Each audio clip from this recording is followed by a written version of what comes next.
You are listening to the Booth Podcast, Saskatchewan's home for unfiltered sports analysis, hot takes, and wild conversations.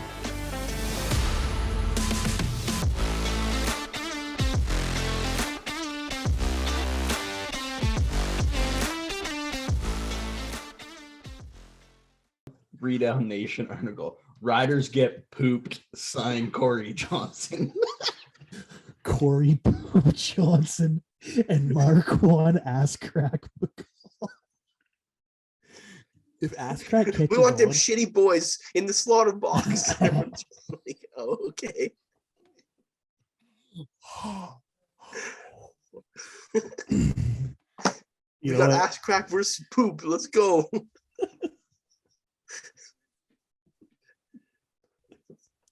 Ass-Crack and Poop. Oh, fuck it. We're keeping this energy. Welcome back to the booth, ladies and gentlemen. My name is Kaylin McFadden Carver. Your host, as always, joining me is Davey Shitbum O'Doyle and Richard Toilet Paper Shawnsby. Boys, how's it going? I am Kaylin Skidmark McFadden Carver. I am so stoked to be here. We got more great football content for you. This episode's special dedication goes out to our homeboys, Corey Poop Johnson and Marquand Ass-Crack McCall. Shout out to sensational D linemen making waves. Dave, Rich, how are we doing, boys? I don't know if I can answer that. Shit bum. I didn't know that was gonna start off the cold open of this podcast was gonna be that. So I mean that's wild. Let's go. Let's ride that. Hey, let's do it. Since we last talked, kind of a bullshit week. We were used to a certain standard, a certain echelon of trades, of moves, and nothing really happened. The most notable signing since we last talked, probably Bobby Wagner, 5 years, $50 million to the Ravens. He goes alongside Patty Queen, playing with new DC Mike McDonald. Can't wait to see what happens there.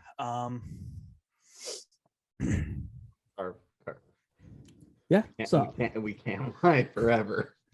no, it's just 54. I don't know you're a Rams fan. No, Bobby Wagner goes 5 years, $50 million to division rival Los Angeles Rams. I mean, the rich get richer. Like, you could argue the one weakness they had on that team was their linebacking core. And they said, Whoa, are you telling me that Troy Reader and Travin Howard aren't elite? No, that's not what I'm saying. That's not what I'm saying. Believe me, Troy and Trav are my guys. They are absolute dogs. Bobby's obviously going to... Tell me where they went to school. Trav and Howard went to TCU, and Troy Reader went to Eastern Washington. Did he? I have no idea where he went. Rich, fact check that. It's not right. I'm thinking of Cooper Kupp 100%. I want to say he went to like Delaware, but I don't know that either. I have no idea. Troy Reader. Travin Howard did go to TCU. I remember watching him when he was there. Because he's like 6'1", 210, right? Like he's like small he was. guy. They had no linebackers, and they were like, "Oh, let's move this safety to linebacker." If Troy Reader went to Eastern Washington, this episode's over. Sorry. Troy Reader played 2 years at Penn State and then 2 years at Delaware. Let's go. Dave. Shit bum with the dub. Awesome. Starting off hot. Yeah, so Bobby's going to have to fight for a starting role alongside those guys. But hey. What he's honestly going to have to do is fight to leave some tackles on the field. He might finish this year with 15 tackles. With Trav and Troy out there. Oh my God. He's done. I don't think Troy Reader's there anymore, to be honest, but I don't know that. Well, I think they said, I heard this legit. I think they said because Sebastian Joseph Day left that they're gonna put Bobby Wagner at nose tackle and Oh, let Trav and they're gonna plead Troy Reader to come back. They said we need you. They offered because a I blank. heard a different rumor. What'd you hear? I heard they're gonna have Bobby Wagner be the only linebacker, and they're moving Travin Howard at 210 pounds to 3 tech. That's what I heard. Oh, yeah. Well, you know what it is? I think Yeah. you got the latest report. I got Right. Rappaport. But Schefter, I saw that. Yeah. Yeah. Okay, so you guys already know what this episode's going to be like, and I can't fucking wait. Hey, you missed one piece of news. What? The Red Rifle himself about to steal Deshaun. No, sorry, Jameis Winston. Oh, okay, gross. But yeah, Jameis Winston's all hurt and stuff. But Andy Dalton's going to steal his job, lead the Saints to some victories. Yeah, Andy Dalton. Hey, Andy Dalton's the guy at this point where it's like, I mean, he's been this kind of guy for a while, but it's like just a great vet to have in the room. I feel like. I feel like Andy Dalton's kind of living the dream at this point because he got his starting time. Yep. And proved, and now he's just like, oh, I'm gonna go to America's team. Sounds good. I'm gonna go to Chicago. Chicago's cool. Yeah. I'm gonna go to the party city, like to frickin' New Orleans, right? Like he's just going to cool cities in America, and he's like, I'll play quarterback, sure. Well, and it's cool, like especially, and we've seen this firsthand over the last couple years. I mean, being so close with you, Dave, that it's like Bengals fans who did have that bitterness in their heart towards Andy Dalton to be like, you fucking couldn't win a playoff game, have now completely flipped and like, oh, we have, hey, Andy, thank you. Like it is what it is. Salute. But like, there's no one in the world. The Bengals fans aren't sour about him anymore.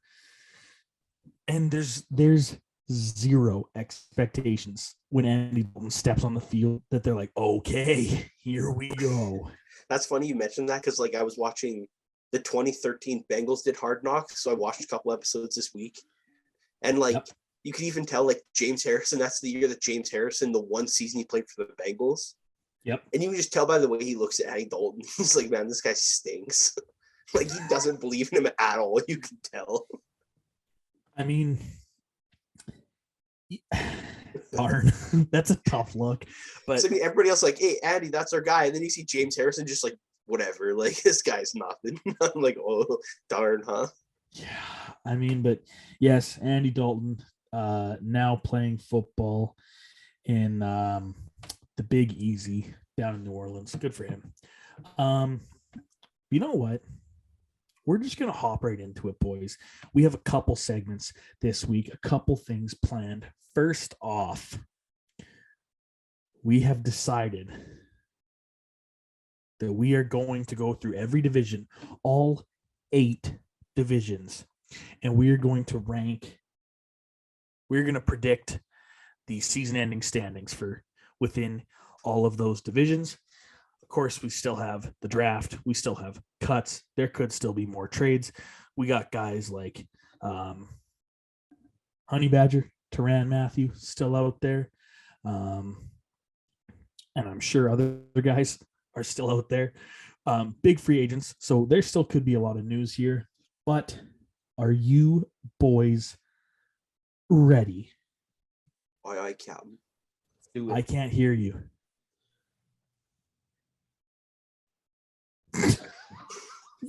Fuck.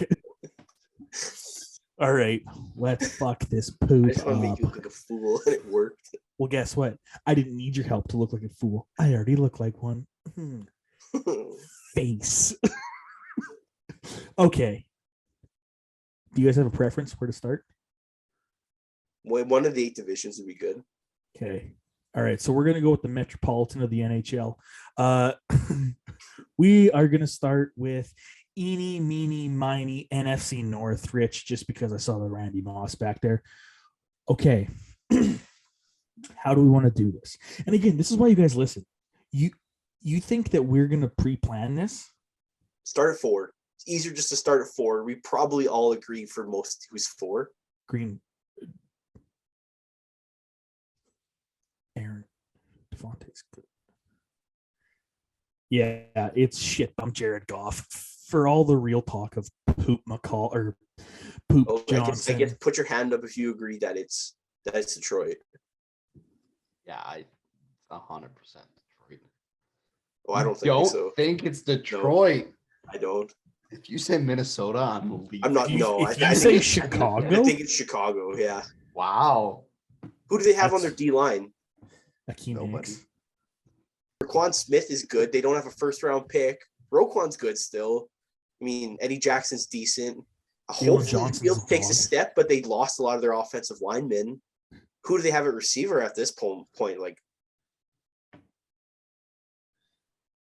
nobody. Like Darnell Mooney.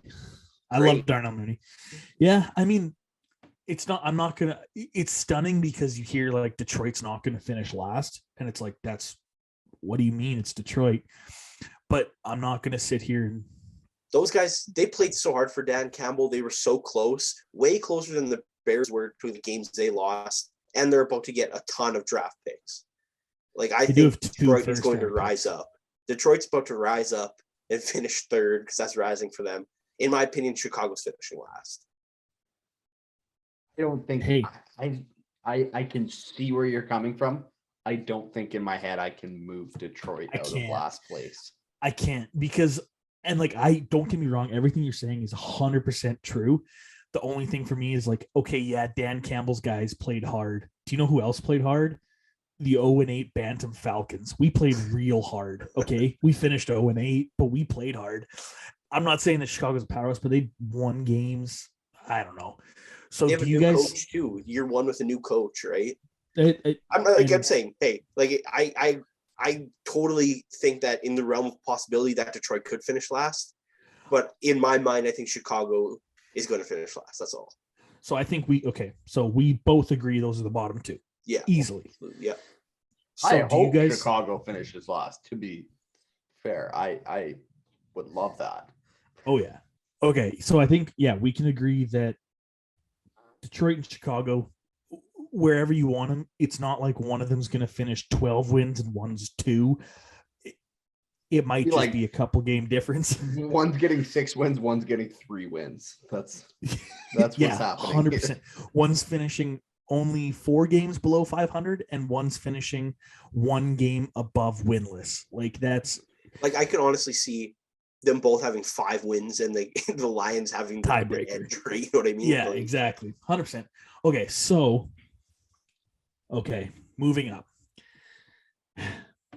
This is tougher than years past. It really is. Za'Darius gone. And not only gone to the Vikings. jump ship. Yeah. Jumped ship. Devontae gone. Devontae gone. Did Preston go too? I couldn't remember if it was both Smiths or just No, one. Preston stayed. Okay, so they have the worst of the Smiths brothers. Yeah. Not actually brothers. Everyone says that, but they just signed at the same time. Devontae's gone. That is huge, I think. Because Aaron to Devontae, everyone on the field knows where everyone Yeah. knew where it was going to go, and they still couldn't stop it. Like Valdez Scantling's gone too, right? Like The fact that MVS leaving is a big loss tells you how bad the Packers wide receivers are. yeah. And I think the Vikings do go DB in the first round. It's like the biggest glaring weakness. So even if they get a Sauce Gardner, Derek Stingley, Andrew Booth, McDuffie, whoever it may be, like Dantzler's is still pretty good. Harrison Smith, he might not be what he was. He's still pretty good. And that can easily compete with and be better than the Packers receiving core. This one, this one's a toss-up for me. For the last how many years has it been? Oh, Green Bay's winning the North. And now feel it's like There's been a couple years where it's been like, oh, who's going to take it? Minnesota, Green Bay. It's always easier to lean Green Bay. Last time Minnesota won it was 2017. I think Okay. when we were the 2 seed in the NFC. So but this year, I was saying before we started recording that I've had a 2-week turnaround here as a Vikings fan. I went from trade Kirk, trade everyone, build cap space, let's just rebuild. Aaron's Yep. back. What are we gonna do? To then Za'Darius comes to Minnesota. Devontae goes to the Raiders. Now it feels like a possibility. So now we're all in. We went from having negative 11 million in cap space to start free agency to signing Za'Darius Smith, re-signing Patrick Peterson. I know you hate to hear that, Carv, but Hey, you're he's lost. good. Okay. He's still good. Extending Kirk, bringing in depth guys. And now with the restructuring of contracts we've done, we have 16 million in cap space. And like we said, free agency is not over. You know, No. like there's I still a think lot of there's- moves that can be made. Guy out there to strengthen that offensive line of the Vikings that everybody on Vikings Twitter wants them to sign. JC Treader, that would be a big pickup for that team. I would love that. That's my number one want right now. But honestly, if I'm saying who's second in the division, I'm saying Green Bay. Green Bay is going to finish second in the North. It's tough for me because Aaron Rodgers from weeks 1 to 18 with the bye now, weeks 1 to 18, is a bad man. He is. Past that, no. He's poop. He's Poop Johnson. Rodgers. Poop Rodgers. That was third.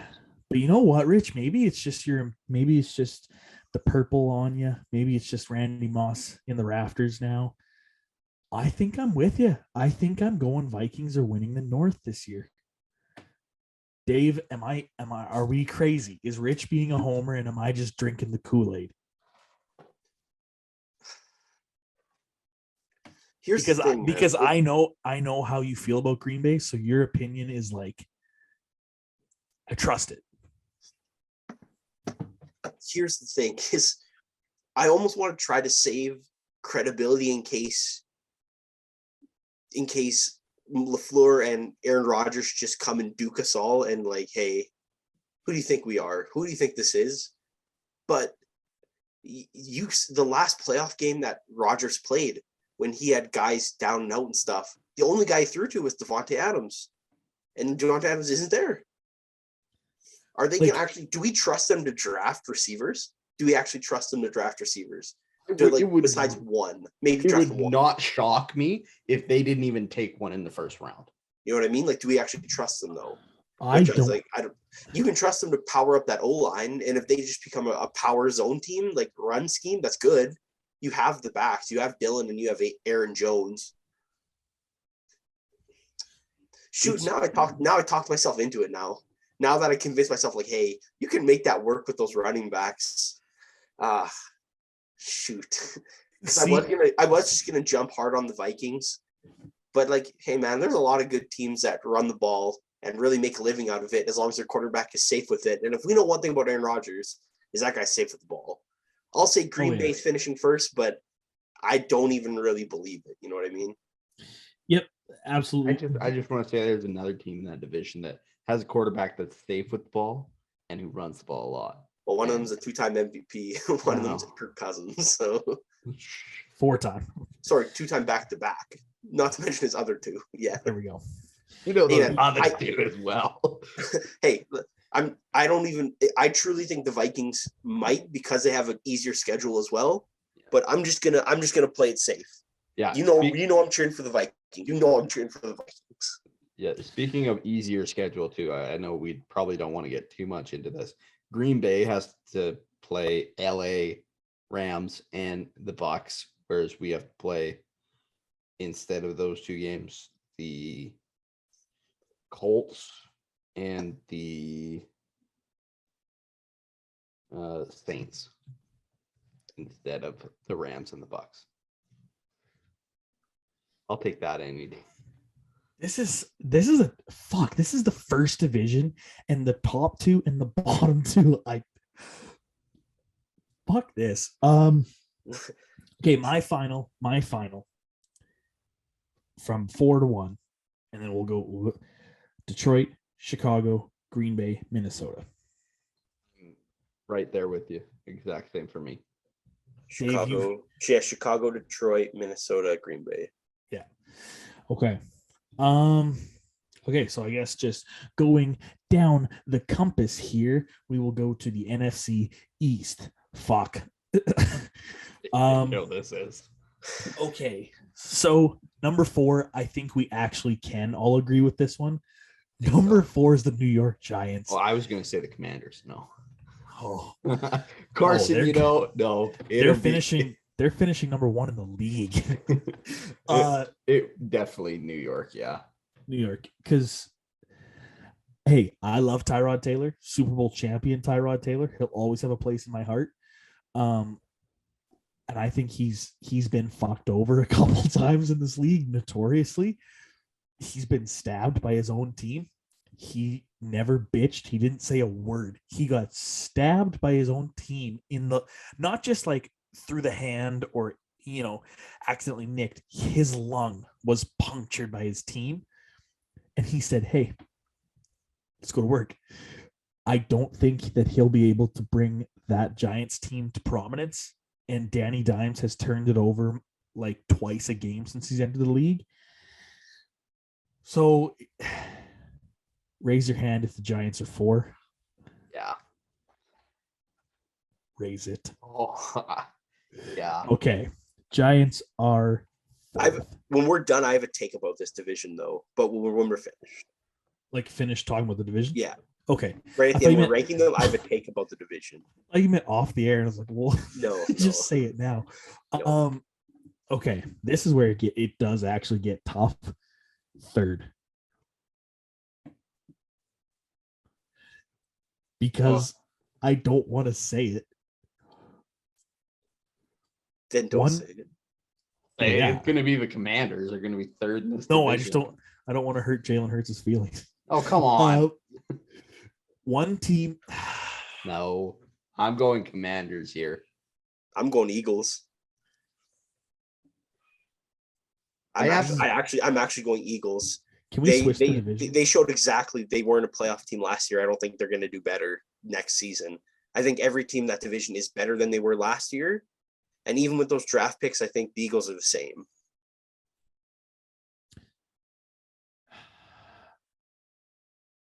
Yeah. The thing is like those 3 first-round picks are huge for me. Like, what if the rate first-round guys do hit? Like having 3, only 1 in 3 might hit. You know what I mean? Do we trust even a receiver to even really make a difference if they take one? Or are they going to take Rager again? You know what I mean? Hey, what is that supposed to mean? An elite deep threat that always is missed? Yeah, okay. So I wouldn't want that either, but I actually might. I'm gonna go with the Eagles here. I think that, and again, I think it's kind of a Chicago-Detroit thing. Maybe it's in between a Chicago and Detroit and a Green Bay, Minnesota, where I don't think one team is going to have 2 wins and the other team's going to have 10. I think they could finish within 1 or 2 games of each other, or they could tie, but I think the Commanders will have the tiebreaker. I believe in Carson Wentz. I believe in him. And he was built for the Commanders. Okay. WC, Washington Commanders. You know what else that stands for?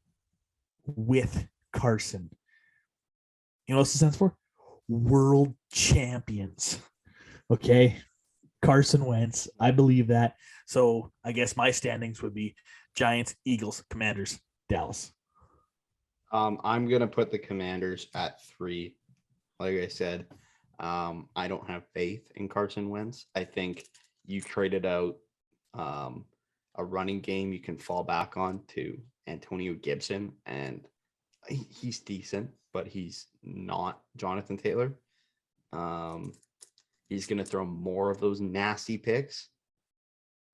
He's going to go back to his last year in Philly, and it's not going to be pretty. And We'll go Commanders 3, Eagles 2, Cowboys 1. Cowboys are just they're gonna be the same as they were last year, if not a little bit better. It's Micah Parsons in his second year. I'm confident in that. And the Eagles, they're not great. They're not bad. They're the Eagles. They'll be Rich. a 500 team. Yep. I love you, Rich, but shut the fuck up because I want to hear what Dave's gonna say because it's gonna go do it. Do Dude, what I was too weak to do. It's not even because I think that it's just the Commanders are an amazing team, but Dallas has got significantly worse. Like I keep up with the Cowboys, dude. Like the Cowboys, Tell me because I don't. they lost their right tackle. They have an unproven guy starting there now. Tyron Smith can't keep healthy. Even if he does, he's regressed. Zach Martin is trying to stay healthy. They lost their left guard. Their offensive line's in shambles right now. Their offense crumbled without Amari Cooper midway through the year last year, and now he's not there. Their defense Forgot is about good, that. but they don't have Randy Gregory there. Instead, they signed Dante Fowler to take his spot. You know what I mean? This team is going to be fine, but honestly, I think the Commanders is the best team in that division now. I'm gonna put them 1. Just because I think everybody else is weak in that division. See, and I think the Cowboys are like the Packers almost where it's like regular season, they'll be good. Yeah. But in the playoffs, I'd be more scared of the Commanders than the Cowboys. I think so, that was but I so wouldn't be good. afraid of any of them. Yeah, that's like I'm not saying like yeah. I'd be more afraid, but still not afraid. Okay. Because I mean, even with that, they have like Van Der Esch is the guy they're trusting to be a starter, and if not him, they're going to go to second-year player off an ACL tear, Jabril Cox to start at linebacker with Micah Parsons, right? Or they might have Micah Rushmore, which is good, but then they're weaker on the backside still. Yeah. So my thing is, and then you still have good. That secondary was good, and I'm glad. And Trayvon Diggs is good, but he still gives up 1,000 yards on a worse. I was gonna say You know what I Trayvon Diggs is good, but are you going is to he- trust him to get 11 picks again? I was gonna say, is he gonna get 11 picks again? No. I just think for me, honestly, in my opinion, Washington's a safer team. I think they're a more solid team. You don't have to worry about the ups and downs and all the drama. Yeah. Even as weird as that is to have Schneider as your owner, I think they're a less dramatic team than Dallas. I think Carson will give them just enough of what they need that they will stay upright and win the division, honestly. Yep. Love that. I love that. Okay, moving on. We are going to Here's my take about that though. Yes, yeah, I think literally every single one of those teams is going to be between 6 and 9 wins, and none of them will have more or none of them will have less. Like I think the Giants will be good enough this year with a competent play caller and a competent offensive thing. They'll draft some linemen. They will use Saquon. They'll use Kadarius Toney. They will use Golladay. They will use those guys because Brian Daboll isn't a moron. He's going to use those pieces the way they get used. And then they're going to upgrade at all their positions. That's what they're going to have to do. They're still going to finish last, but I think they're going to win 6 games. Yeah, I don't see a double-digit win team in that division. No. And as bad as the Giants are, they could very well go fucking 2-15. I think they will be better. Like I said, I could see like the Giants 6, the Eagles 8, and then the Commanders and Dallas both with like 9 wins, and then the Commanders have the edge. Like it was 2 years ago when everybody had 6 or 7. It could be just like that pretty much again. Yep. Okay, so moving on, we have the South. The NFC South. A lot of changes here. Okay, does anyone think the Bucs don't finish 1? Cool. So 2, we have Panthers, Falcons, Saints. The Saints are going to finish second still, right? Does anyone disagree? Okay. So we have the Falcons and the Panthers. Does anyone think the Falcons finish 3rd? I do have the Falcons finishing 3rd. Okay. That is a Chicago Lions situation for me where I'm not inspired by either one. I'm excited to see Mariota get another shot. But yeah, they're nothing to write home about. I just think they're that one little step better than the Panthers. I mean, they've committed to a quarterback, and who knows what's going to happen in that Panthers QB room. We're gonna have one All-Pro MVP unanimous. I'll tell you that much. Okay, so consensus top 2 picks, and then bottom 2 again flip-flop on.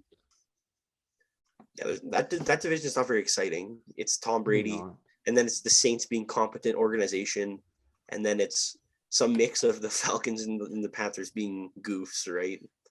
You guys think legitimately that for like the home opener or some home game, the Saints actually bring Kevin James in just as a lull, like some social media thing, or they're like, oh, it looks like Sean Payton didn't actually leave. He'd be on the sideline. Dude, Give I him hope like a wave. he gets fucking trucked. Like, just, dude, I hope everyone's like, man, that's the hardest a comedian's been hit by someone he shouldn't have been hit by ever. It'd be a little weird for them to like advertise the movie about their coach who got suspended. Like, it's a little weird. Like what our coach did the year he was suspended from the NFL. Like, it's a True. little odd.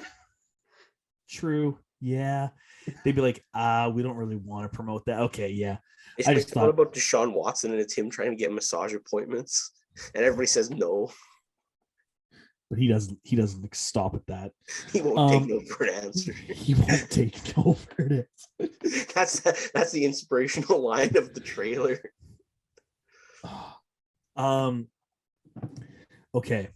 So West, NFC West. Fuck. And does anyone think Seattle doesn't finish 4th?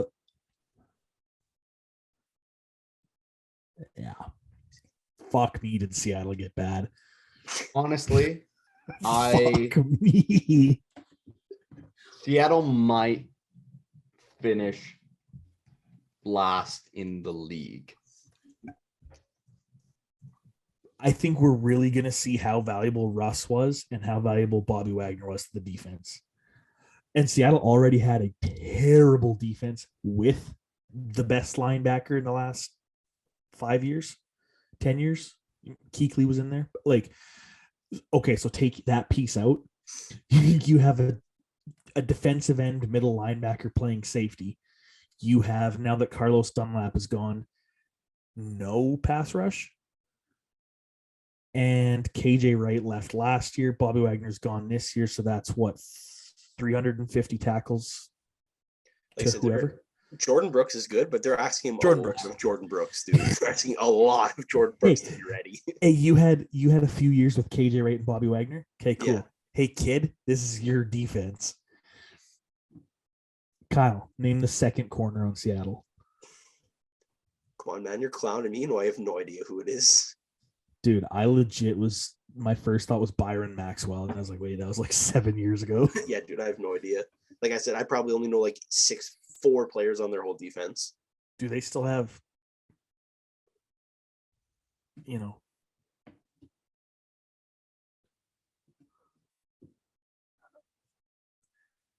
Nubbo? No, I don't think so. No. No. Even his brother left, I think. Yeah. He just signed with who? Okay, Shaquem. whichever this one is, Yeah. signed in Jacksonville Yeah. last year. This one, I don't know where. Yeah. He's I up don't in the think- CFL somewhere. Is he playing with Poop Johnson? No. If you tell me Poop and Nubs are on the same team, Jesus. I would die for the green. No, he didn't sign in the CFL. That's what it was. He got added to negotiations list. And he got Anyways, added to the Ticats neg list, I think. For those listening and don't listen to a lot of CFL. Start CFL listening to the CFL by checking out our CFL pod when the CFL Yes. season's on because it's dope. The CFL teams have negotiations lists so they can add American players to these lists, and they then hold the rights to sign them in the CFL. No other team can without trading for their rights. Hamilton added Shaquem to their neg list. And Shaquem tweeted, this is not true. And it's like, well, no, actually, you don't have a say in the matter, Shaquem. You didn't sign a contract. You got added to a list. It's You have essentially no like, say in being Okay. added to a team's negotiations list. we have first dibs on this guy if he comes to the league. That's what that list is. Mhm. So that list is like an understanding between all 9 teams. Yes, it's So it's between the CFL teams. It doesn't involve you unless you come to the CFL. If Yeah. you choose to go, you're Yes. going to Hamilton. Yes. Gotcha. Yeah. Okay. So sidetracked. So yeah, Seattle's last. Yeah. Seattle's last. Pete Carroll's swan song. Yeah, Calling probably. Okay. Dave, I'm going to defer to you here because I know there's a team you want to see finish third, possibly last. But where do you think they actually finish? The 49ers? Yeah. Second. Okay, so we all Arizona's going to win like 7 games, dude. Arizona's going to regress. okay, so it's this one I thought was pretty easy too. Yeah. Seattle, Arizona, San Fran, Rams are going to win the Yeah. division again. Yes. That's maybe the easiest division to rank. Perfect. It For used to be being like a powerhouse, but now it's pretty simple to come Yes. down to. Yeah. perfect. Okay. Bouncing over to the AFC. We started with the North. We'll start with the North. Hey, shout out. Okay. I don't want to do this with you two.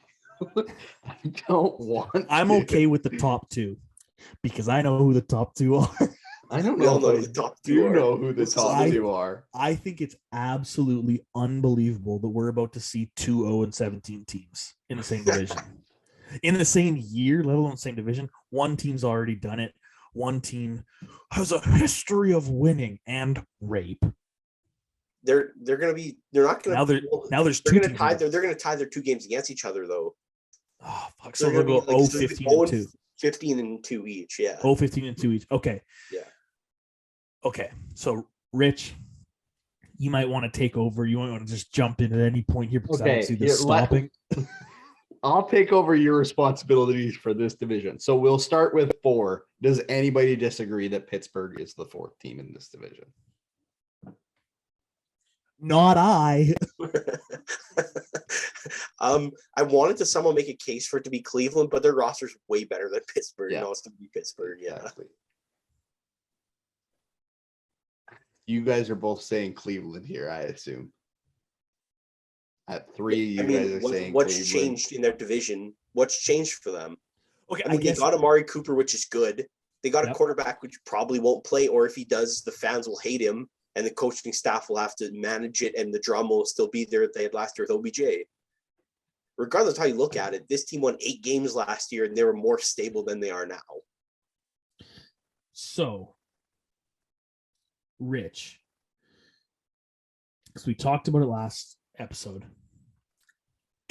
I guess it depends on what you think the suspension will be.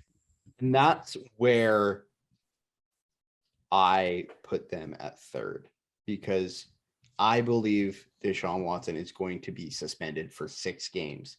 That's what's happened in the past with, most comparable Ben Roethlisberger. Why? Was not found guilty of criminal charges, but was suspended for 6 games. This is where it does get dicey. But Yeah. this Yeah. is Packers Vikings all over again. I don't think it's going to be one team finishes 500, the other team finishes 16-1. I think they'll finish. I do think the Ravens Bengals will finish top 2. I think they will finish within 2 or 3 games of each other. It's tough.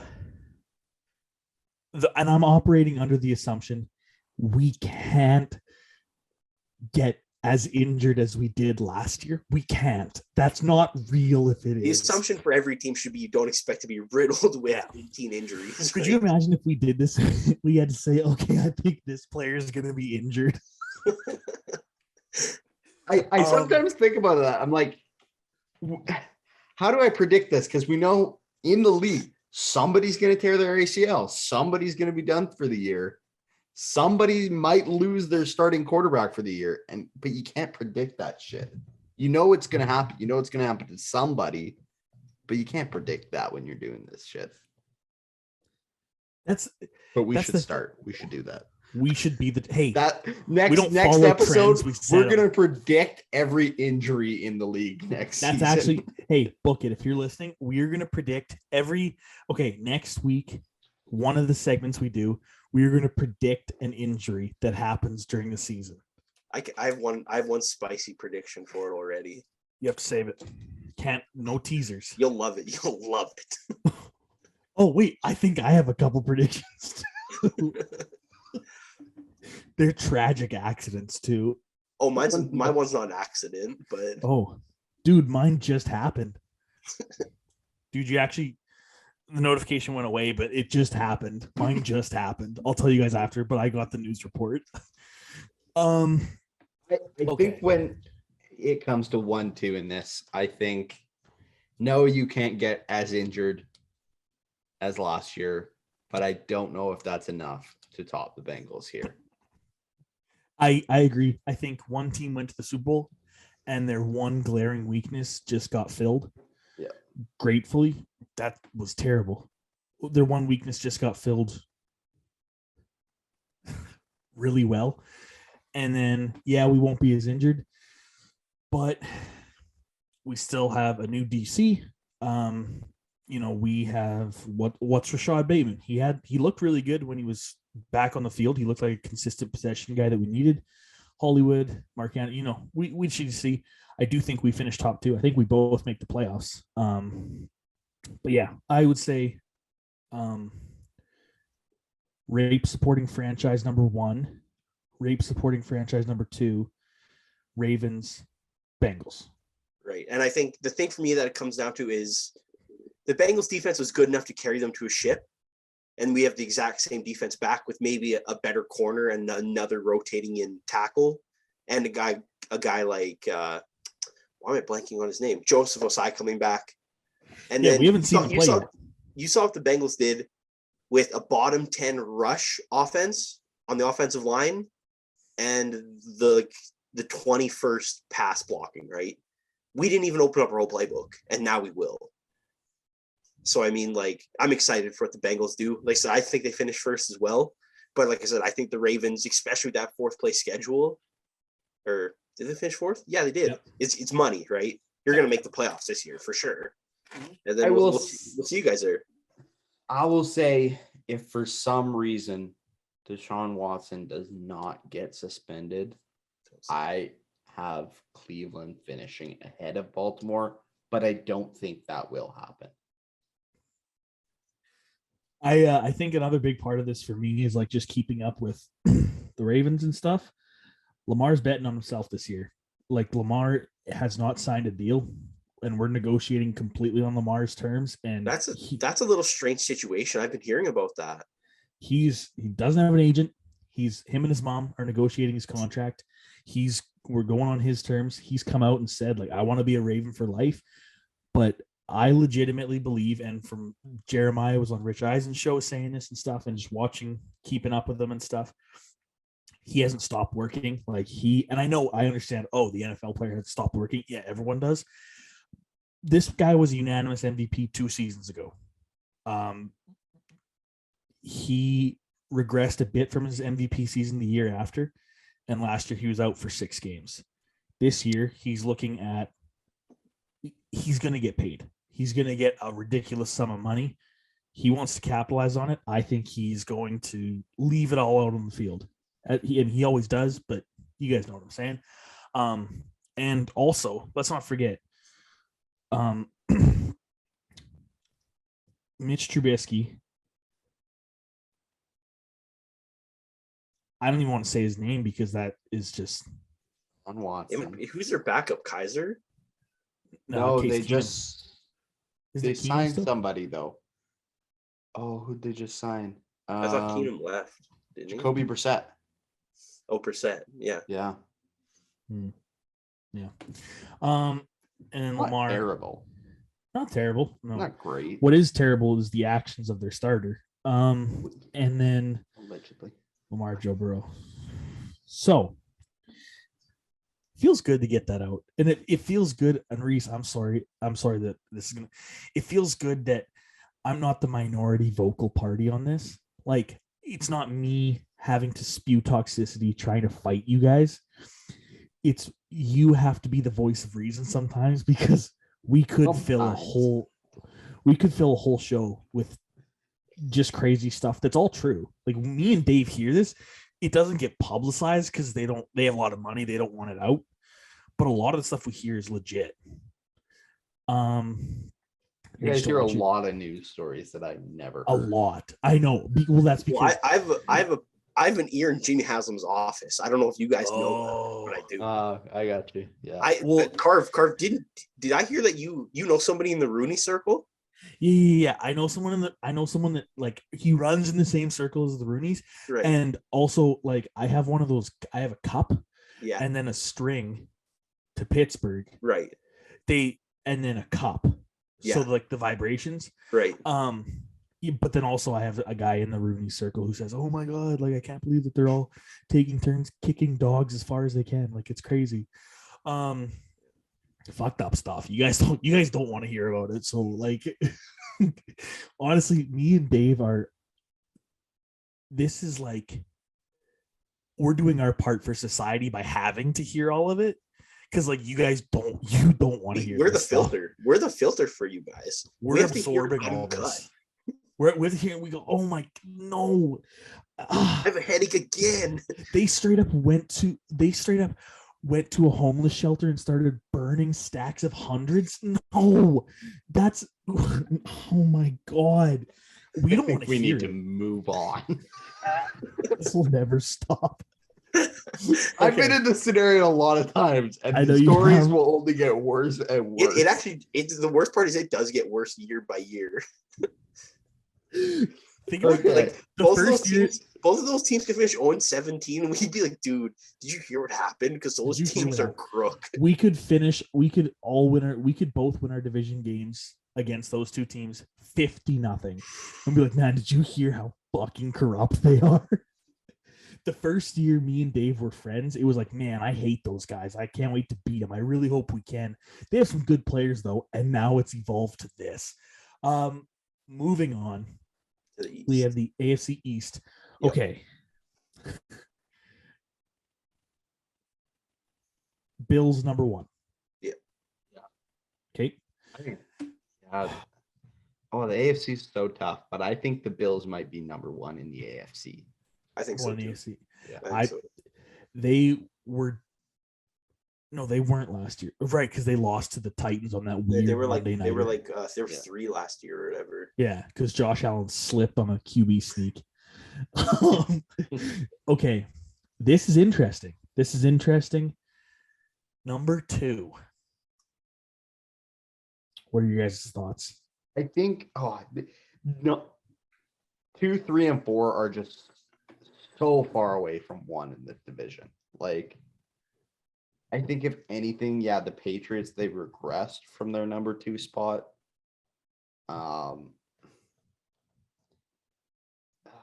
I think I lean.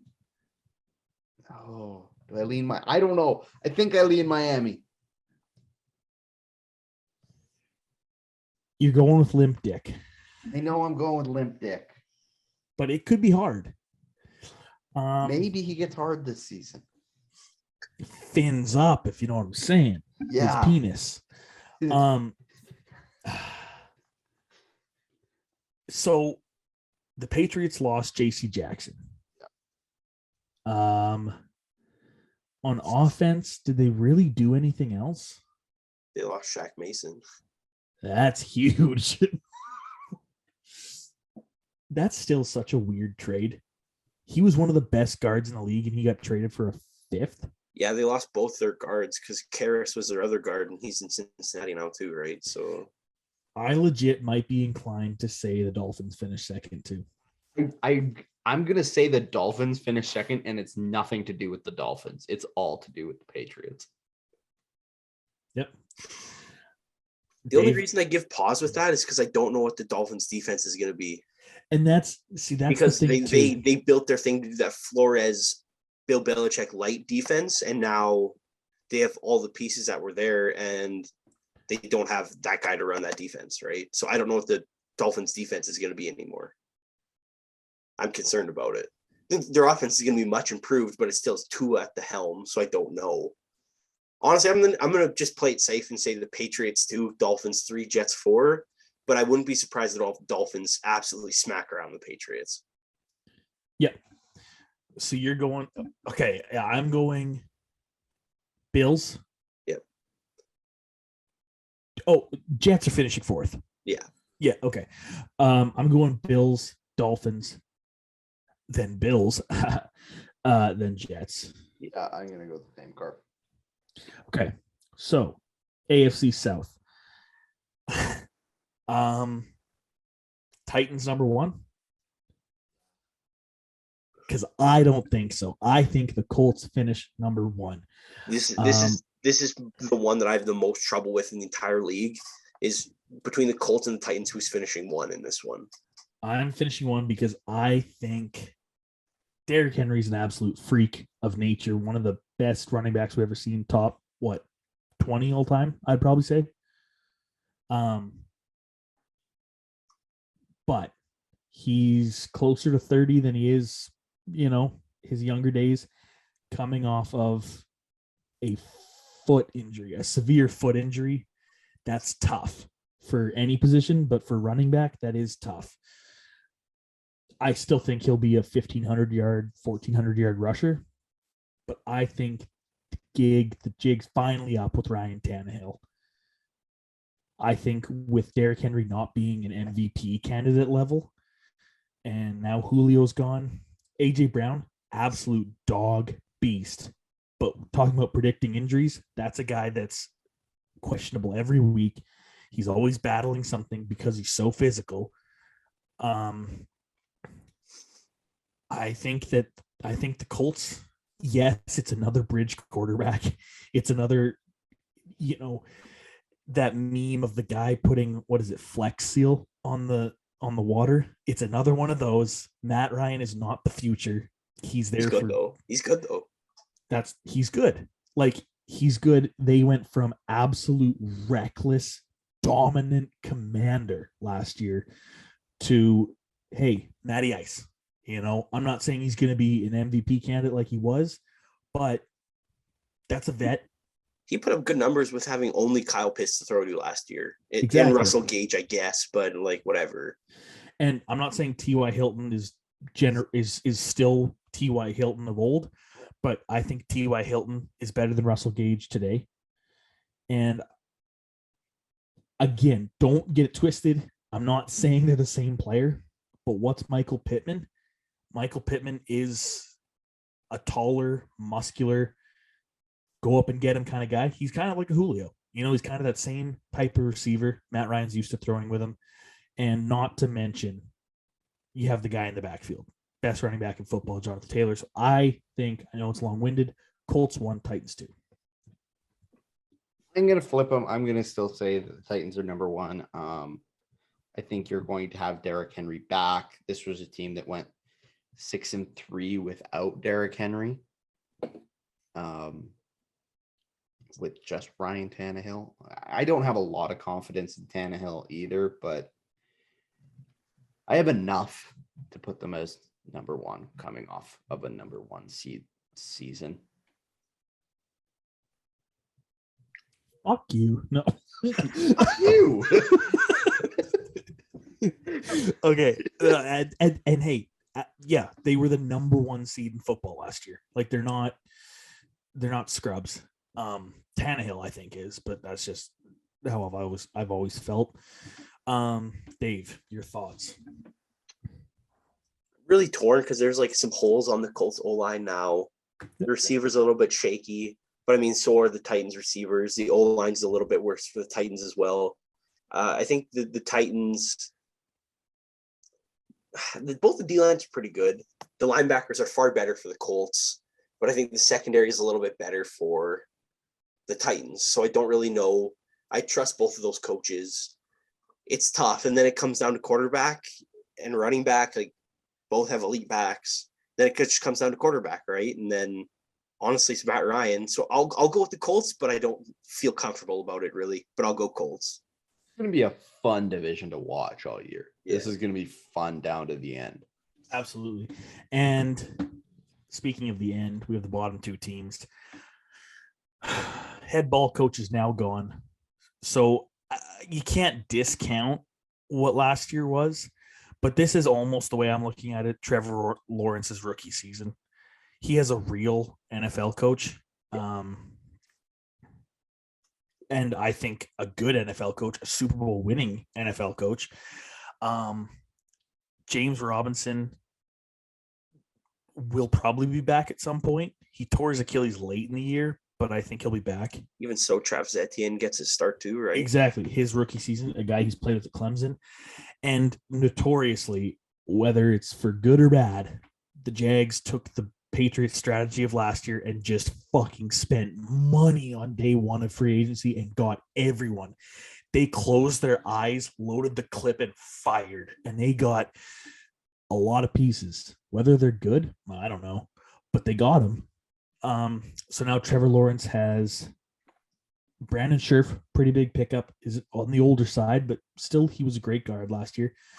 And now, like with the return of Etienne, we're looking at Laviska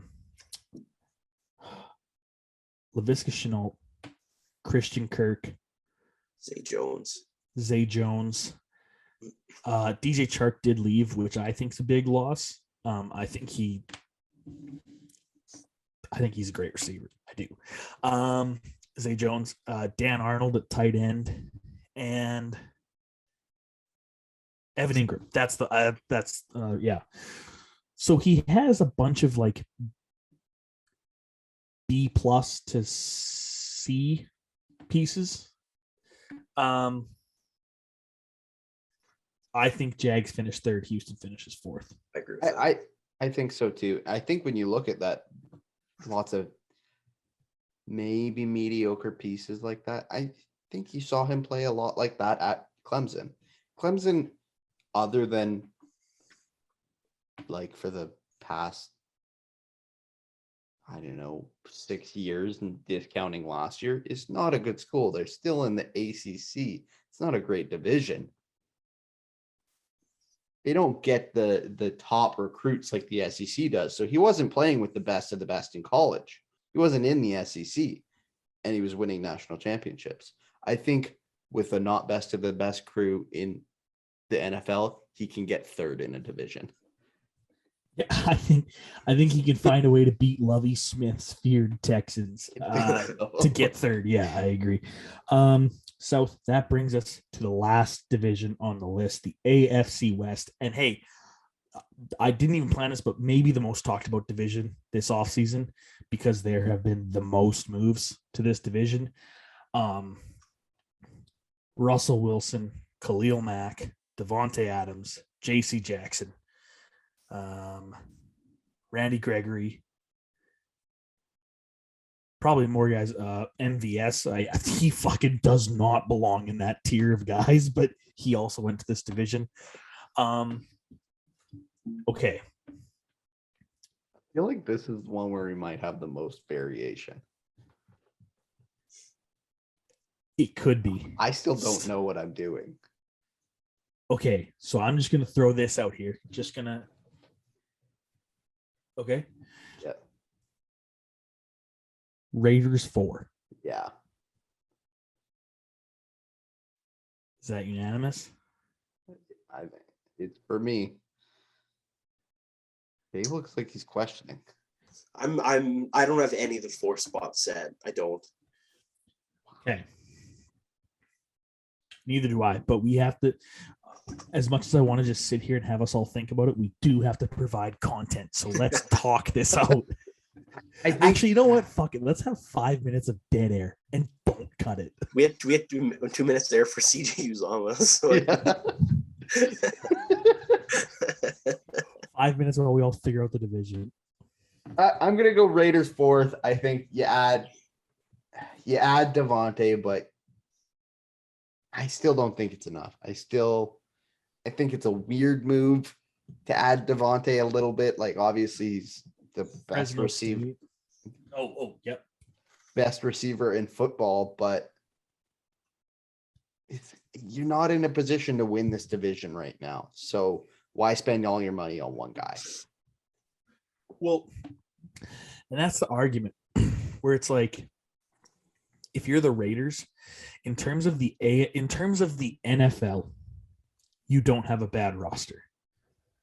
In terms of the AFC, just because of the competition, your roster is closer to the bottom half than it is the top. I'm not crazy for saying that, right?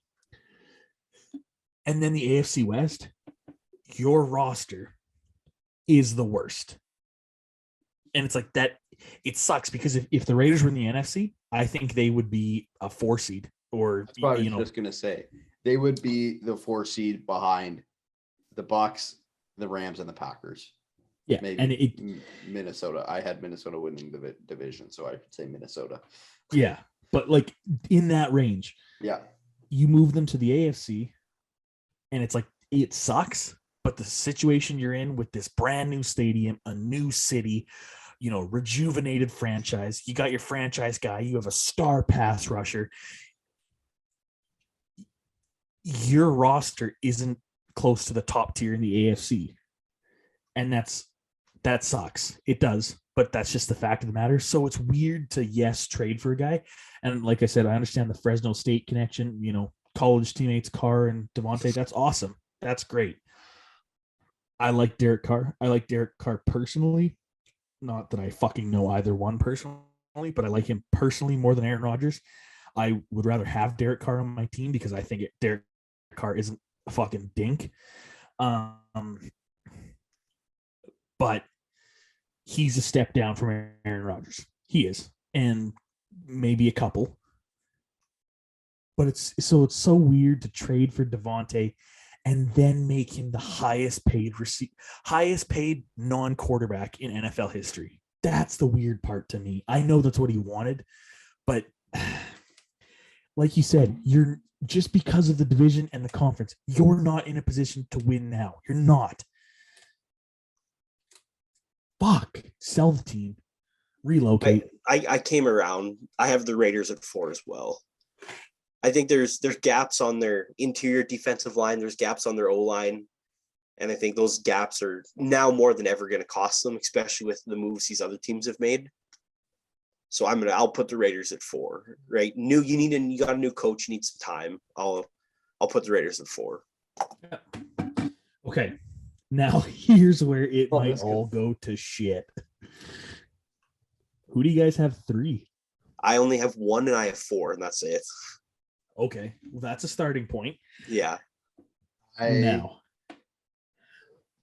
hate to say it. I think it might be the Broncos. I think I put the Broncos at 3. Okay. Now I have the Broncos. Oh shit! I saw Dave. I have the Broncos finishing 3rd. Oh, okay. So I also have the Broncos finishing 3rd. Braden Carter, we're sorry. After the biggest trade in the last decade, a trade that, hey, not that it was like overspending or anything. Mr. Unlimited, okay? It is a great move. Shit, though. You got Russ, who's great, but had his worst year last year. You have a new head coach. You have a defensive coordinator that's gone, that put the pieces together of that great defense. Are they still going to be great? Probably, but we don't know what they're going to be exactly yet.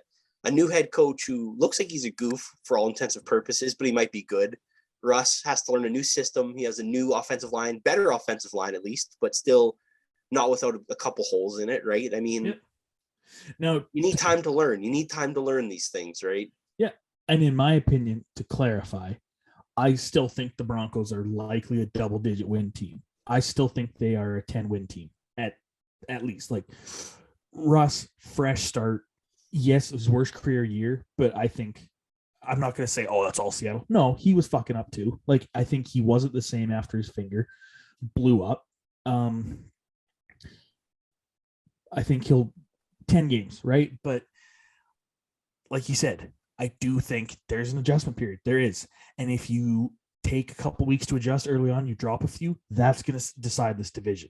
If you, fuck, I just need to learn the playbook. There's a few, oh shit, I thought Judy was running this. That's real. That's a real thing. Okay.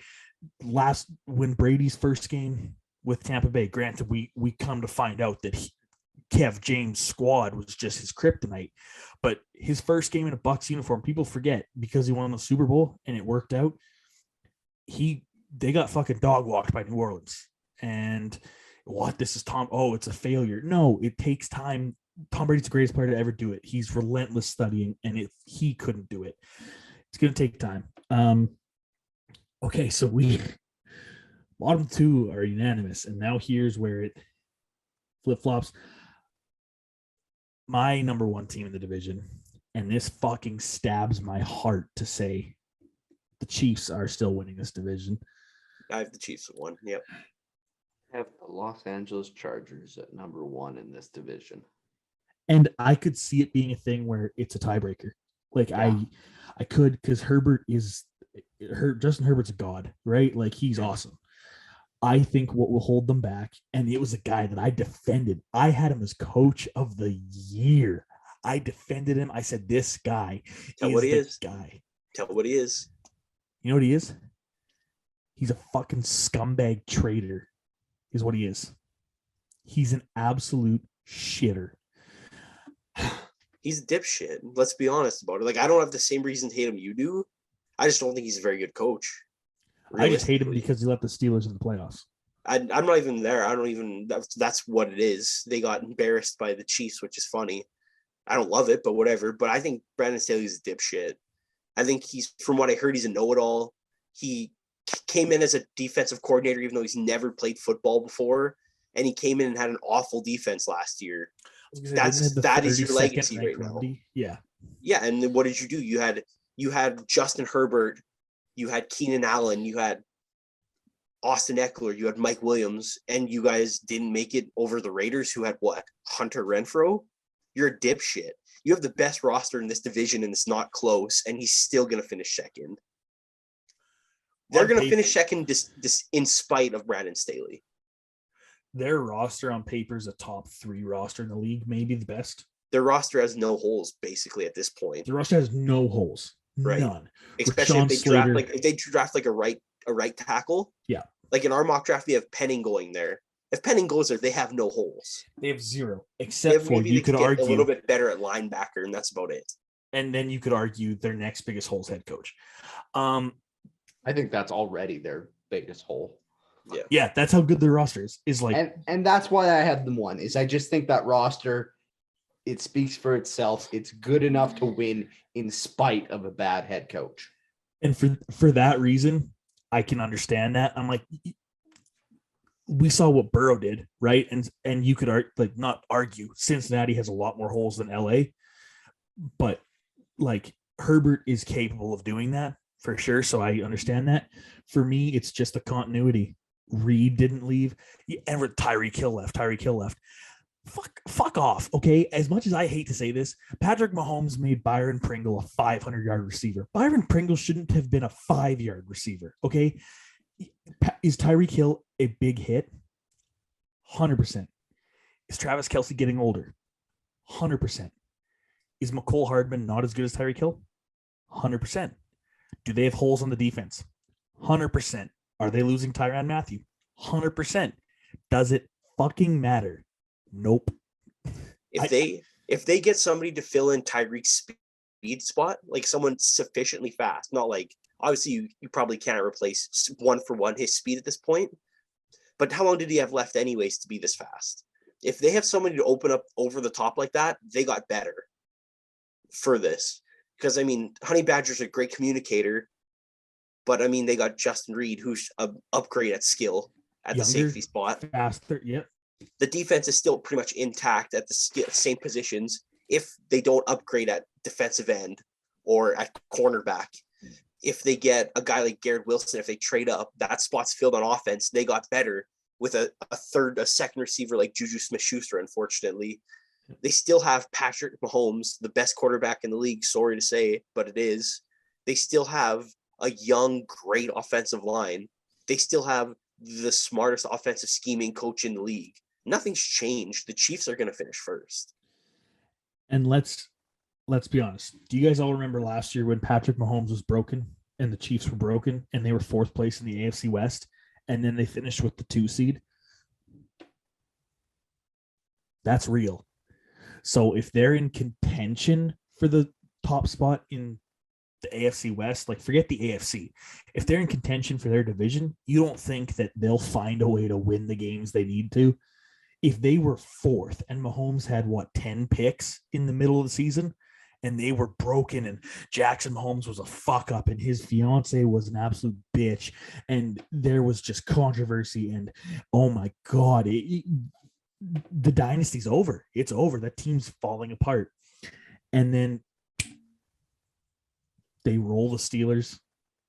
The only thing that stopped them was Cincinnati, who went to the Super Bowl. I know it was the AFC Championship, but it was their miracle season. Like it was, the Chiefs are a great team, and they're going to win this division.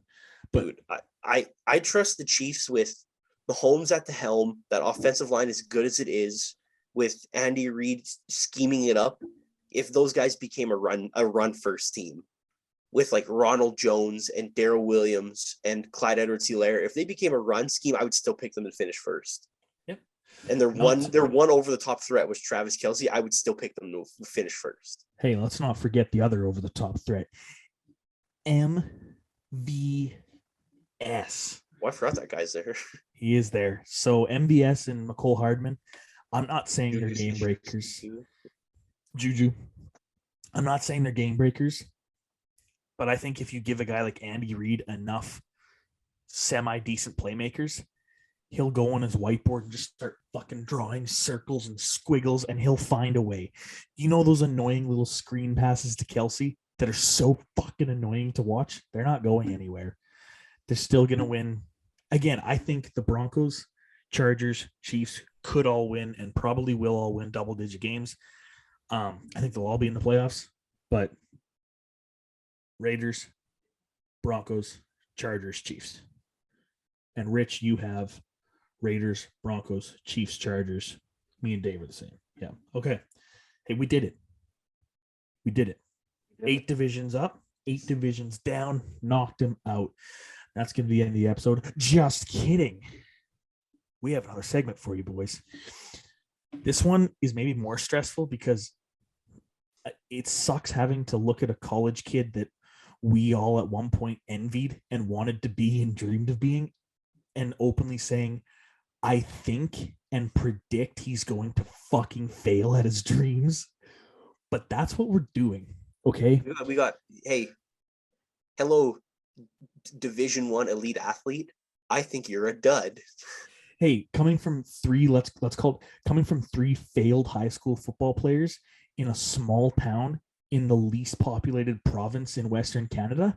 Hey, I'm talking to you, D1 athlete that's in the top 1% of athletes in the world.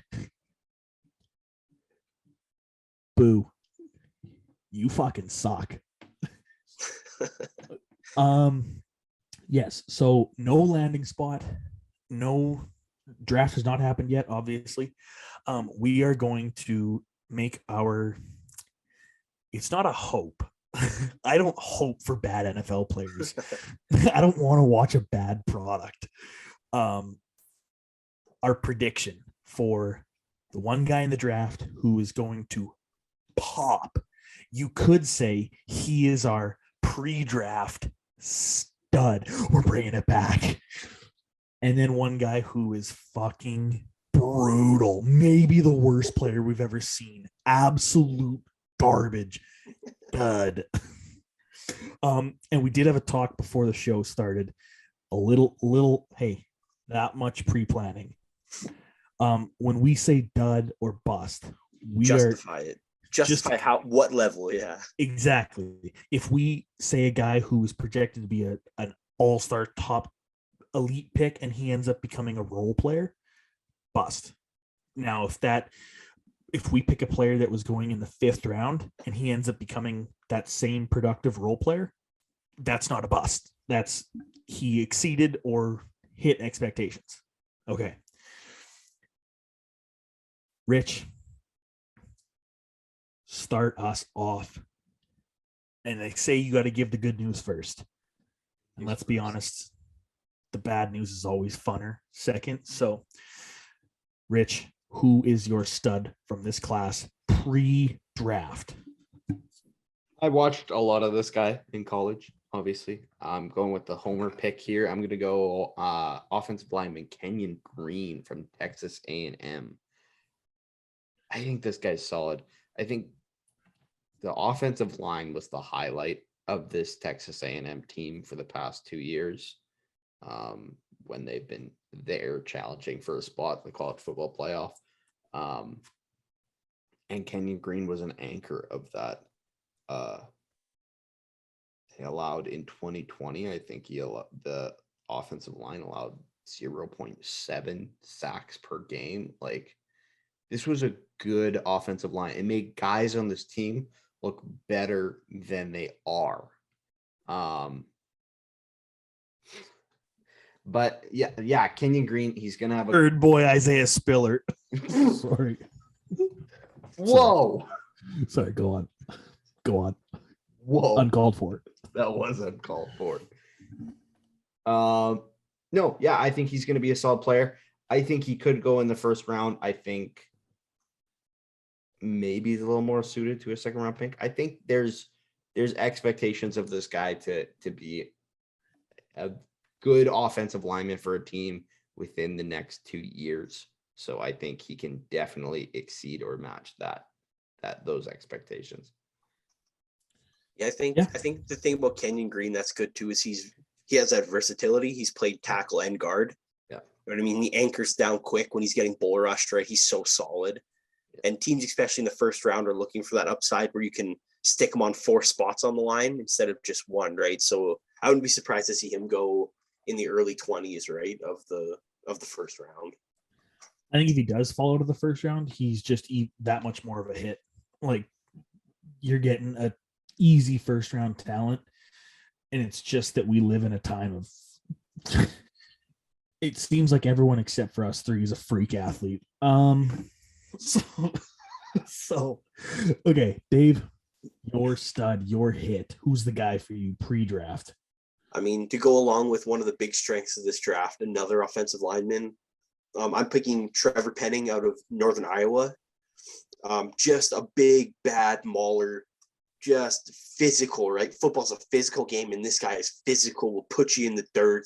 He's angry, he's mean, light on his feet, though, very smart. The thing I like about Penning, besides that he's so physical, is you really don't see a lot of these small school guys with this kind of hype unless they are really, really good, right? Like, I mean, you don't see guys come out of wherever. Like, you see only good guys usually get this kind of attention, right? A guy like Alex Kappa from Humboldt State, or who was the first overall pick the other, like 2013, was it Fisher? From the small 2013 school? from Yeah. Central Michigan, I think. Yeah. You know what I mean? Guys like that, you don't see it unless they're really good. And I think Trevor Penning is really good. He's ready to play in the NFL. He's big, he's mean, he's light on his feet, and he's going to fit in somewhere really nicely on an offensive line. Yep. I mean, it's one of those things where this isn't true. Case in point, Evan Neal. But it's almost like it's exactly like you said, but offensive line is a position where it's like, if I got a guy that did go to the small butt fuck school, I know he's got this. Just there's something about it where it's like, this guy, he just tapes his hands. That's it. Like, he's just a bruiser, and like you said, just a big bad mauler. Yeah, not too much to say. Don't overthink it. Speaking of not overthinking things, if you have a guy that plays safety, is 6'4", 215 to 220 pounds, and can cover the hash marks as well as anyone, big physical. Kyle Hamilton is my hit. From Notre Dame, yeah. Notre Dame, yeah, safety coming out. He is a guy that really can do it all at safety, and I understand that everyone says that, but he is, like I said, 6'4", 220, can play in the box, physical, can stop the run, excellent at that. And you think, oh, okay, he's going to be a Laron Landry type, Cam Chancellor type. He only plays in the box. If you think that, I say, because this guy can cover like a motherfucker. He is rangy, long, and just deceptively fast for how big he is.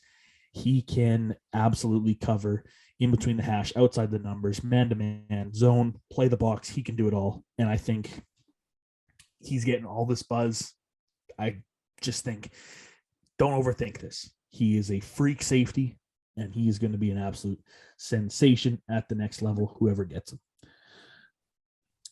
Okay. Now, these guys fucking stink like garbage. These guys, so bad. These guys are unbelievably not talented. Like, I'm saying, between them and like just a guy, I would take the guy, not these guys. Rich, who's your first disappointment bum dud? I'm gonna go tiny hands Pickett, Kenny Pickett, quarterback out of Pittsburgh. Sewing hands. Sewing hands, medium gloves, some would say. And it doesn't have to do with the hands. Obviously, the hands could be a problem in the league. Hanging onto the ball is always a problem. I mean, he'll wear 2 gloves, and we've seen quarterbacks have success like that. Hey. But they talk about this guy being the most pro-ready quarterback, and I don't think that's saying much because this is a weak QB draft class, and he's going to get taken too high because he's the best available QB. I don't think he's going to be good. I don't think he'll end up being a productive starter in this league. Can he prove me wrong? But I think you're a dud, buddy. Yeah, I mean, dud Pickett. It's not, he had one flashy year at Pitt. It wasn't like this guy has been consistently good. He had 1 year that was even okay, and it was his last season. Smart of him to capitalize and come out now, because I mean, I don't think he could do it again. I'm kind of in your boat, Rich. Just a weak QB class, and it's the most important position, so of course he's going to get buzz, but it's not because of talent. Dave, just fucking putrid ass garbage, like terrible players. Who do you got? Not even worth not hitting with a car. Like, they're not worth, if they were in the middle of the street jaywalking and you had plenty of time to stop or swerve or lay on the horn and say, hey, get out of the way, I'm going to hit you. They're not worth that. They're bad. See, I mean, I don't know if I can say he's that bad, but a guy that we've already seen fall a bit, and I think a lot of people think it's because of his character thing, because they don't know how committed he is to football, and that certainly helps, but that's not really my beef with Kayvon Thibodeau. Kayvon Thibodeau, to me, just seems, he's the guy that's used to being the best athlete on the field. You know what I mean? You're that guy with that talent in high school, and then, sorry to say it to every Pac-12 fan, but the Pac-12 isn't the same as the Big Ten, as the SEC. Even at some points, the ACC sometimes is better teams than the Pac-12 at this point. So, I mean, you can dominate the Pac-12, great. But, I mean, I don't see him. He doesn't impress me with his bend. He's powerful. He's explosive. He's powerful, great. But that's a completely different thing at the next level when you're playing against day in, day out guys like Rashawn Slater, right? Instead of guy who from UCLA who will never play tackle again. You know what I mean? It's completely different.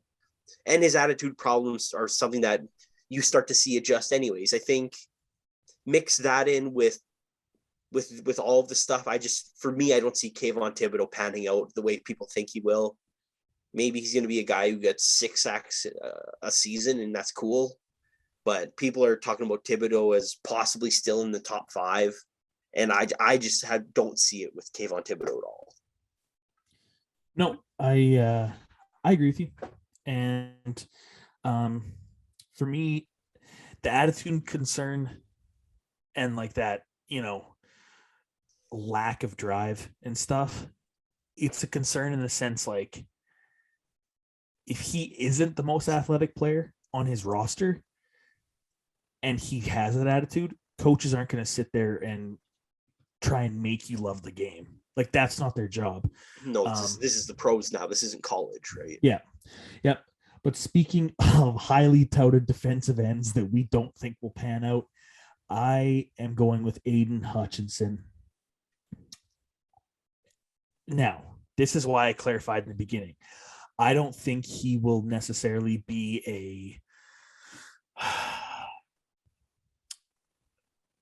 pops his rookie season, has a couple big games, falls off out of the league by year 4. I don't think that. I think he will be the guy that he'll be a good role player and he'll be fine, but he won't be worthy of where he's going to be drafted. Let's look at his college career. As a freshman in Michigan, okay? Yeah, it's the Big Ten. Played 7 games. He had 12 tackles, 0 sacks. Not great. Don't know how he was used. Maybe he wasn't in, that's weird if he was being used differently at 6'5", 270, but all right. His sophomore season, played in 13 games, 3.5 sacks. Nothing to write home about. Junior season, only played 2 games. Didn't really register stats. And then his last year, his senior season, played all 14. Of course, popped off 16.5 TFLs, 14 sacks. That's amazing. It worries me when guys only pop for 1 season. And I know there's been exceptions to the rule, but it's just something about it concerns me when you can't beat out competition earlier. And you needed to be like, I think the reason is you needed to be the biggest, strongest, fastest guy in the field to do good. You needed to be a senior playing against guys younger than you, smaller than you, weaker than you, in order for you to have stats like that, especially at that position when he's going up against O-linemen that haven't played college football for 4 years. It just makes me question it, but I do think he'll be a fine role player. The player comp I said earlier is like maybe not stylistically or anything, but a Sam Hubbard type role where he's good. And Sam Hubbard, for being a 3rd rounder, like you said, Dave, is great. Like, awesome role, rotational edge rusher. Awesome. Stops the run like a motherfucker. Great. Is he worth, would you say Sam Hubbard's worth the number 2 overall pick? No.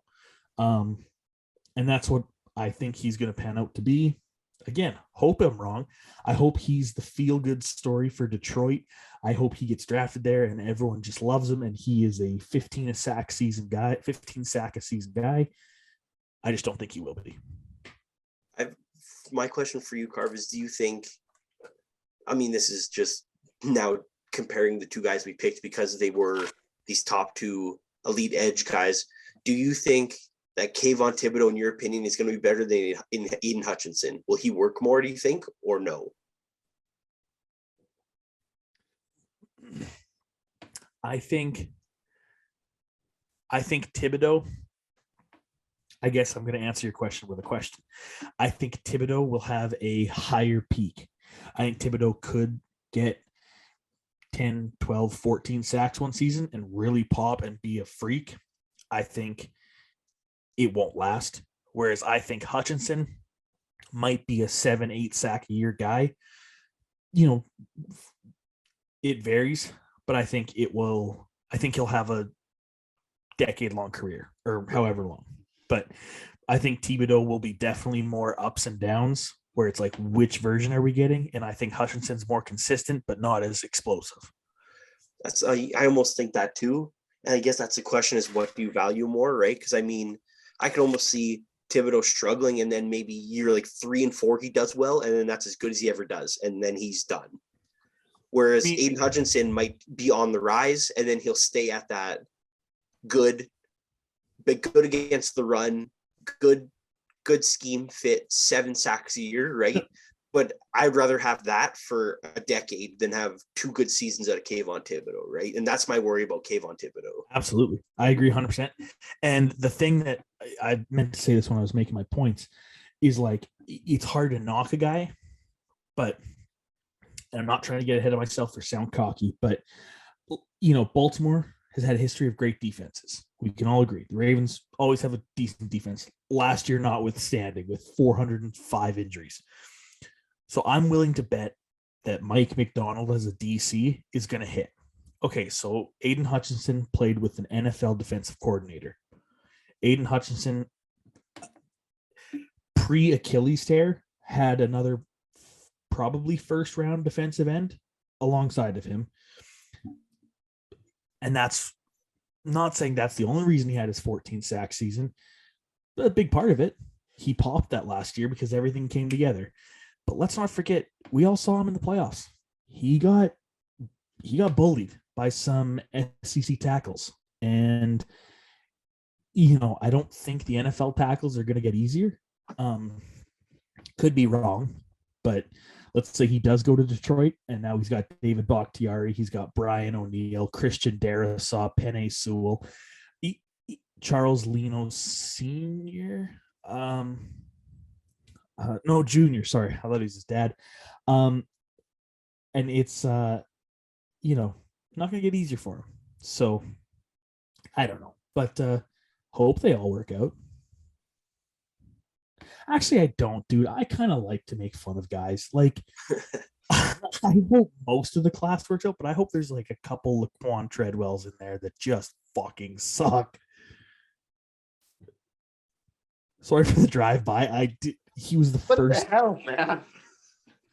Is there another Johnny Manziel? Still a shot. Yeah, I guess A&M. Dude, I'm legit not trying to.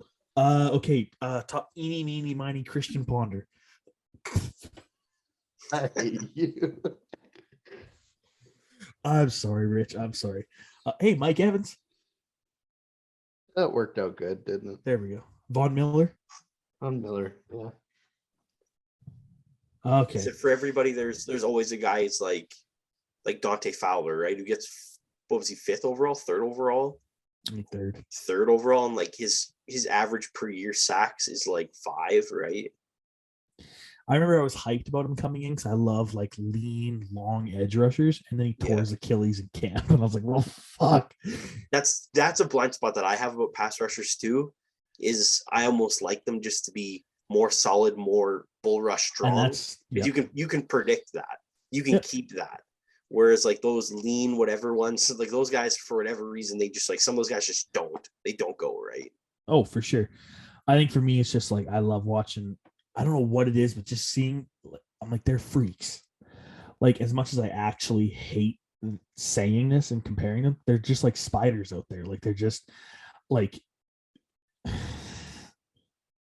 like Chandler Jones, Odafe Owe. Like these guys are just freaks. Oh fuck, there was something I was going to say. Oh yeah, for me it's Brashad Perriman. What a boss that guy was. First round wide receiver. You want to hear bust? I'd love to. Actually, there's 2 of them lately. John Ross and before Patrick Mahomes. Oh boy. And then we got Billy Price in the first round too at center. Yeah, boy. Cincinnati. For all the Joe Burrows, all the Jonah Williams, all the Jamar Chases that we have, we also got Billy Price and John Ross. So, take Mahomes out of that draft, and it's like that still is like a fucking terrible bust. That's still a big fat L. That's a big fat L. And then you add in, maybe when it's all said and done, the single most talented quarterback to ever play the position. The next pick, not 5 pick, not like 6 rounds later where it's like, okay, no one knew Brady was going to be picked. 9th, 10th. Damn. This episode got off the rails quick. It never got back on him, but I fucking loved it. This is a lot of fun. Dope. All right. We're out of here for this week. That was the Booth's NFL pod. If you made it this long, that's incredible. Thank you if you made it this long. Thank you. Or if anyone did. I don't think they did, but it was still electric. If you didn't get off track when we started with like some sort of alteration of poop names at the start, you probably jumped off when we grilled the AFC North, 2 of the AFC North teams. If you didn't end off there, probably there's 15 other points that you could have jumped off. Probably when I said that all these prospects aren't worth saving from a car. Maybe then too. We don't know. But whenever you jumped off, we still appreciate you listening regardless. Please share this. Say, look how fucking bad this is. Look how stupid these guys are. Share it. Subscribe. leave a rating and review. That would be dope. I hear it helps. Go buy the merch. Go follow us at the Booth EC on Instagram and Twitter. Just interact. Interact with us. We love it. We appreciate you listening, and we will talk to you guys next week. Thank you for listening to the Booth Podcast.